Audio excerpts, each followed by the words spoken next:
गणपति बप्पा मोरया, अगले बरस तू जल्दी आ।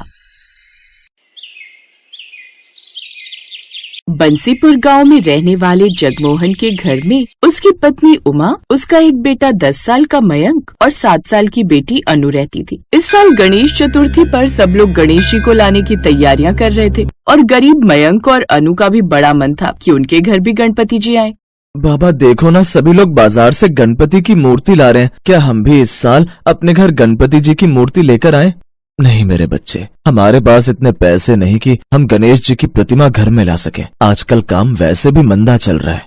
दोनों बच्चे उदास हो जाते हैं और रात को खाना खाकर सो जाते हैं। कुछ देर बाद वो गणपति उनके सपने में आते हैं। बच्चों, मैं चाहता हूँ कि इस बार मुझे अपने घर में विराजमान करो और मेरी पूजा करो। मेरी पूजा से तुम्हें विशेष लाभ होगा।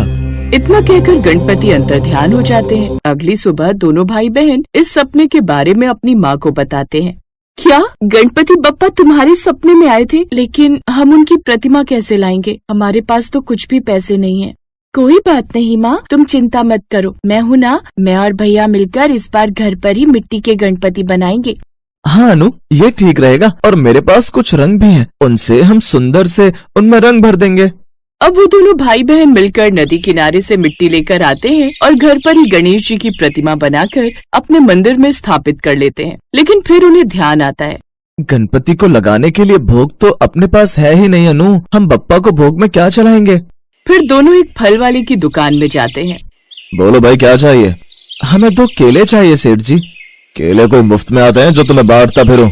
नहीं नहीं, मुफ्त में नहीं साहब, हम बदले में आपका कोई काम कर देंगे। आप कहीं तो आपकी दुकान साफ कर दें, उसके बदले में आप हमें 2 केले दे देना। सौदा बुरा नहीं है। अच्छा ठीक है, पहले इस दुकान की अच्छी खासी सफाई कर दो, फिर मैं तुम्हें 2 केले दे दूंगा। अब दोनों भाई बहन साथ में मिलकर वो दुकान साफ करते हैं, जिसके बदले में सेठ उन्हें 2 केले दे देता है। चलो अनु, गणपति जी के लिए आज के भोग का जुगाड़ तो हो गया। अब वो दोनों घर आकर साथ में गणपति जी को भोग लगाते हैं और उनकी पूजा पाठ करते हैं। हमारे बच्चे कितने समझदार हो गए गणपति जी, इन पर अपनी कृपा दृष्टि हमेशा बनाए रखना। उस रात वो दोनों गणपति के आगे चटाई बिछाकर सो जाते हैं। अगले दिन वो दोनों भाई बहन भगवान गणेश की पूजा अर्चना करने लगते हैं। आज तो हमारे पास भोग लगाने के लिए कुछ भी नहीं है, ऊपर से सेठ की दुकान भी आज बंद है। हाँ, वो कल ही किसी से कह रहा था कि आज उसे किसी शादी में जाना है। अब क्या करें, हम गन्नू को भोग कैसे लगाएं? तभी बाहर एक फेरी वाले की आवाज आती है, पेड़े ले लो पेड़े। मयंक और अनु झट से दौड़कर बाहर आते हैं। क्या हुआ बच्चों, क्या चाहिए? हमें 2 पेड़े दे दीजिए, हमें अपने गणपति जी को भोग लगाना है। हाँ हाँ, मेरे बनाए हुए पेड़े प्रभु के भोग में लग जाएं, और मुझे क्या चाहिए? वो औरत झट से कुछ पेड़े निकाल कर उन्हें दे देती है, जिसका भोग वो गणपति को लगा देते हैं। देखा माँ, जब मन में सच्ची श्रद्धा हो तो भगवान के भोग का इंतजाम भी स्वयं ही हो जाता है। सही कहा जी, इस बार हमारे बच्चों ने पूरी श्रद्धा से गणपति जी को बुलाया है। शाम को दोनों भाई बहन आस पड़ोस के बच्चों के साथ मिलकर गणपति बप्पा के भजन कीर्तन करते। बोलो गणपति बप्पा मोरया, मोरया री मोरया। अनु और मयंक, तुमने तो बहुत ही सुंदर गणपति की प्रतिमा बनाई है। अब अगले दिन उनके माता पिता दोनों खेतों पर काम से गए हुए होते हैं और उन दोनों को आज भी गणपति के भोग की चिंता सताने लगती है। अब वो दोनों फिर से गणपति के भोग के लिए बाजार में कुछ इंतजाम करने जा रहे होते हैं कि तभी एक आदमी उनके यहाँ आता है। तुम्हारा नाम मयंक और अनु है ना? जी हाँ। सुना तुमने अपने घर पर गणपति बैठाए हैं? जी हाँ। ओह, इसका मतलब मैं सही जगह आया हूँ। ये लड्डू विनायक जी ने आपके गणपति को भोग लगाने के लिए भेजे हैं। कौन विनायक? तुम्हारे पिताजी जानते हैं उन्हें। अब वो लड्डू का डब्बा देकर चला जाता है। वो सबसे पहले गणपति जी को लड्डू का भोग लगाते हैं, जिसके बाद वो लड्डू का प्रसाद आस पड़ोस के गरीब बच्चों में भी बांट देते हैं। ऐसे ही समय बीतता है और अगले दिन मोदक लेकर एक आदमी सर पर टोकरी लेकर गली में आता है। मोदक ले लियो मोदक, प्रभु को चढ़ाओ मोदक का भोग और खुद भी खाओ मोदक का भोग। मोदक ले लो मोदक। भैया, आज कोई मोदक वाला आया है, मैं अभी बाबा से 5 रुपए लेकर आती हूँ। लेकिन तभी जगमोहन घर लौट आता है और वो उदास होता है। बाबा, हमें 5 रुपए दो ना, बप्पा को भोग लगाना है। बिटिया, जिस सेठ के जूते बनाकर दे के आया हूँ उसने जूते भी रख लिए और पैसे भी नहीं दिए, ये बोलकर कि एक दिन लेट लेकर आया है। बिटिया तू उदास मत हो, भगवान को भोग चढ़ाने के लिए मैं तुझसे पैसे नहीं लूंगा। ये ले, ये कुछ मोदक, तुम भगवान को भोग लगा दो। सच में चाचा, आप बहुत अच्छे हैं। अब वो दोनों उन मोदक का भोग प्रभु गणेश को लगाते हैं। इस तरह 9 दिन बीत जाते हैं। हर रोज किसी न किसी रूप में भोग का इंतजाम खुद ब खुद हो जाता और फिर विसर्जन का समय आ जाता। बप्पा, इतने दिन तक आप हमारे साथ रहे, हमें बहुत अच्छा लगा। हाँ बप्पा। तभी उनके सामने गणपति जी प्रकट होते हैं। बच्चों, तुम दोनों की भक्ति से मैं बड़ा प्रसन्न हूँ। तुम सभी ने मेरा जो पूजन किया है वो एकदम सच्चे मन से किया है। तुम्हारे पास कुछ न होते हुए भी तुमने मुझे 9 दिन अपने घर बिठाया और इसलिए मैंने किसी न किसी रूप में हर रोज तुम्हारे पास भोग भिजवाया। बप्पा, क्या वो आपने? हाँ, उन सबको मैंने ही भेजा था ताकि इन मासूम बच्चों का दिल न टूटे। अब से तुम्हें किसी भी चीज की कमी नहीं होगी। जगमोहन, अब से तुम्हारा जूतों का व्यापार बहुत अच्छा चलेगा। तुम्हारा घर धन धान्य से भर जाएगा। अनु, मयंक, मैं चाहता हूँ कि अब से तुम लोग हर साल ऐसे ही पूजन करो। गणपति बप्पा मोरया, अगले बरस तू जल्दी आ। अब गणपति अंतर ध्यान हो जाते हैं। तभी बाहर कुछ ढोल वाले उनके आंगन में आते हैं। वो समझ जाते हैं कि ये सब भी बप्पा का ही चमत्कार है। अब वो सब नाचते गाते सबके साथ गणपति का विसर्जन करने जाते हैं और सभी एक साथ उनको नदी में विसर्जित करते हुए कहते हैं, गणपति बप्पा मोरया, अगले बरस तू जल्दी आ। अगले दिन से ही जगमोहन का जूतों का व्यापार बहुत अच्छा चलने लगता है। उनके पास खूब ऑर्डर आने लगते हैं और अब उन्हें किसी भी चीज की कमी नहीं रहती।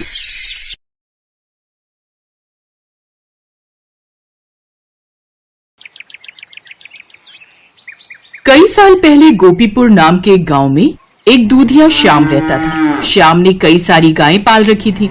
श्याम और उसकी पत्नी अर्चना गायों की बड़ी सेवा करते थे और दोनों मिलकर गायों को अच्छे से चारा पानी देते थे और दूध निकालकर सुबह सुबह अपने ग्राहकों के घर दे आया करता था। श्याम बिल्कुल शुद्ध दूध बेचता था, इसलिए उसके ज्यादातर ग्राहक उससे ही दूध खरीदते थे। श्याम और अर्चना दोनों भगवान गणेश के बहुत बड़े भक्त थे और भोजन करने से पहले गणेश जी को भोग लगाते थे। उनका जीवन सुखमय बीत रहा था। वो दोनों ही बड़े दयालु थे। ऐसे ही समय बीता। एक रोज जब श्याम दूध देने जा रहा था तो केले के छिलके पर उसका पैर फिसल गया और वो धड़ाम से नीचे गिर गया। साथ ही उसका सारा दूध भी जमीन पर गिर गया। हाय रे, मर गया रे, मर गया। मेरी कमर, कोई बचाओ। हे गणपति जी, मेरी मदद करो। अरे श्याम भैया गिर गए, चलो चलो उनकी मदद करो। गांव के लोग उसकी मदद करते हैं और फिर, हे गणपति बप्पा, अब मेरा दूध का काम कैसे चलेगा? कौन ग्राहकों को सुबह सुबह दूध देकर आएगा? मेरी तो कुछ समझ में नहीं आ रहा। आप चिंता क्यों करते हैं जी? आपकी वो बुआ का लड़का राजू है ना, उसे बुला लीजिए। कुछ दिन वो काम संभाल लेगा। तुम ठीक कहती हो, मैं आज ही उसे बुला लेता हूँ। उसी दिन श्याम राजू को बुला लेता है। राजू बहुत ही लालची और बेईमान था। श्याम उसे सब बताता है, जिस पर राजू कहता है, तुम बिल्कुल चिंता मत करो श्याम भैया, मैं तुम्हारी गाय का दूध निकालकर तुम्हारे सभी ग्राहकों को पहुंचा दिया करूंगा। लेकिन हाँ, इसके बदले मैं दिहाड़ी के 100 रुपए रोज के लूंगा। अगर मंजूर हो तो बोलो, नहीं तो मैं चला। हाँ, मुझे मंजूर है। अगले दिन से राजू सुबह उठकर सभी गायों से दूध निकालता और फिर सभी ग्राहकों को दे आता। लेकिन कुछ दिन बाद ही उसके मन में लालच आ जाता है। ये श्याम तो एक नंबर का मूर्ख है, मूर्ख, जो लोगों को इतना कोरा दूध बेचता है। अरे थोड़ा बहुत हेर फेर तो हर धंधे में चलता है। अब क्यों ना मैं दूध में पानी मिलाकर बेचूं, इससे मुझे काफी मुनाफा होगा। अब राजू ऐसे ही करने लगता है। वो दूध में पानी मिलाकर बेचने लगता है, लेकिन 3-4 दिन में ही ग्राहकों को पता लगने लग जाता है। एक रोज, क्यों रे राजू, जब तक श्याम भाई साहब दूध लाते थे दूध काफी गाढ़ा होता था, मलाई भी खूब जमती थी। लेकिन जब से तूने दूध देना शुरू किया है ना, दूध काफी पतला हो गया है। कहीं तो कोई घपला तो नहीं कर रहा है ना? दूध में पानी तो नहीं मिलाता ना? अरे नहीं नहीं, ऐसी कोई बात नहीं है। वो दरअसल आजकल गाय पानी ज्यादा पीती है ना, इसलिए शायद उसका दूध पतला हो गया है। नहीं तो मैं ऐसे काम बिल्कुल ना करूं। ऐसे ही समय बीतता जाता है। उसके द्वारा चढ़ाए गए दूध से ही खीर का प्रसाद बनता था और गणेश जी को भोग लगाने के बाद सभी श्रद्धालुओं में वो प्रसाद बांटा जाता था। इस बार भी श्याम का बड़ा मन था, इसलिए उसने अपनी पत्नी से कहा, अर्चना, मैं तो अभी चल फिर नहीं सकता, लेकिन मैं चाहता हूँ कि इस बार भी हम दूध गणेश जी के मंदिर पहुँचाएं। क्या इस बार तुम दूध मंदिर तक पहुँचा दोगी? अकेले तो मेरे लिए मुश्किल होगा जी, लेकिन मैं राजू भैया से कह देती हूँ, वो ये काम कर देंगे। अगले दिन अर्चना राजू से मंदिर में दूध पहुँचाने की बात कहती है। हाँ हाँ भाभी, ये भी कोई कहने वाली बात है। अरे नेकी के इस काम के लिए मैं कैसे मना कर सकता हूँ।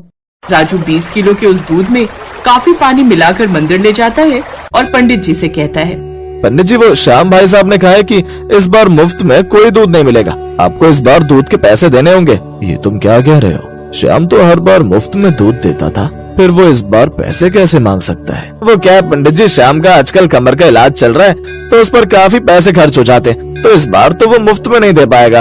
अब पंडित राजू को पैसे दे देता है। राजू खुशी खुशी वो पैसे लेकर लौट जाता है। फिर गणेश उत्सव का त्योहार बड़े ही श्रद्धा पूर्वक मनाया जाता है, जिसके बाद सबको खीर का भोग लगाया जाता है। फिर सभी गांव वालों को वो प्रसाद के रूप में दिया जाता है, लेकिन इस बार उन्हें खीर में पहले वाला स्वाद नहीं आता। पंडित भी इस बात से नाराज होकर गांव वालों और मुखिया के साथ उनके घर जाते हैं। उधर राजू उससे पहले ही वहाँ से चला जाता है।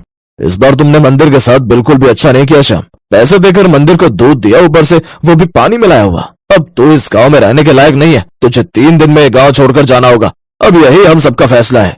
ये आप क्या कह रहे हैं मुखिया जी? मेरी तो कुछ समझ में नहीं आ रहा। सब समझ आ जाएगा जब तुझे जगह जगह ठोकरें खानी पड़ेंगी ना, तब।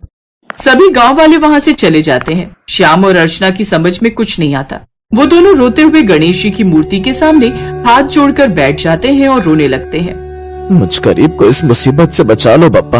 आपको तो सच्चाई का पता है, मुझ पर जो आरोप लगाया गया है वो निराधार है। मैंने तो पूरी श्रद्धा से मंदिर के प्रसाद के लिए दूध पहुंचाया था और उसके बदले कोई पैसे नहीं मांगे थे, लेकिन फिर हमारे साथ ये सब क्या हो रहा है? हमारी मदद करो प्रभु। श्याम और अर्चना लगातार रोए जा रहे थे।